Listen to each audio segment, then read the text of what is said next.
spend most of my time as the principal and founder of Amplify. So we do strategic consulting in the way of HR and recruiting, primarily employer branding and recruiting optimization. And then we also do HR executive search.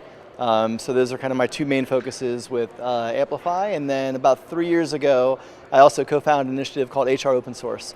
And my co-founder, Ambrosia Vertesi, who was the head of people for Hootsuite at the time, we wanted to create a global platform of HR and recruiting practitioners based on openness and collaboration.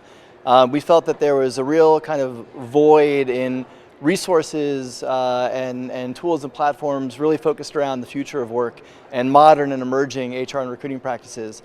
And so we basically scour the world for innovative work that's being done, progressive practices. We work with practitioners to share and write case studies and templates about how they do what they do, and then we make that available for free to everybody in the community so that they can benefit from it. So when we launched HR Open Source, we originally kind of created it as a program that we incubated within Hootsuite. Because we wanted to figure out what the hell we were doing, and B, we wanted to see if there was an appetite for it. And so the first 5 case studies all highlighted Hootsuite's different practices and initiatives there. Those we had a tremendous amount of traction on. I think 20,000 downloads of the first 5 case studies. And so then, we all along we planned to spin it out and have it be its own standalone entity.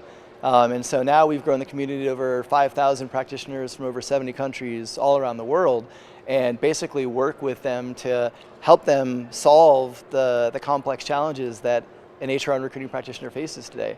And most importantly, be able to do it in a way that's free. So our core kind of mission is democratizing access to high value resources, templates, toolkits, etc., to help HR and recruiting practitioners better themselves and the impact that they can make. Our long-term vision is to really help the field become more strategic and impactful at scale. And so that's a foundational thing to shift, and so we're definitely in the early stages there, but we've worked from companies from Atlassian to GE to Virgin Media, Dell, Oracle, publishing case studies from their practitioners. So I think we've published over 35. We've got about a dozen Sparks, which are kind of snackable mini case studies. And then we actually just also released our Future of Work report, where we wanted to basically survey HR recruiting practitioners to get their actual views when they think about the future of work. What does that mean to them? And so a lot of times we hear that term used by analysts and bloggers and pundits, and that's great, but they're not always really connected to the day-to-day of a practitioner. And so we really wanted to get their kind of views on what they think about now, what they think they'll be thinking about 3 years from now. And yeah, so that's been a really interesting project to work on.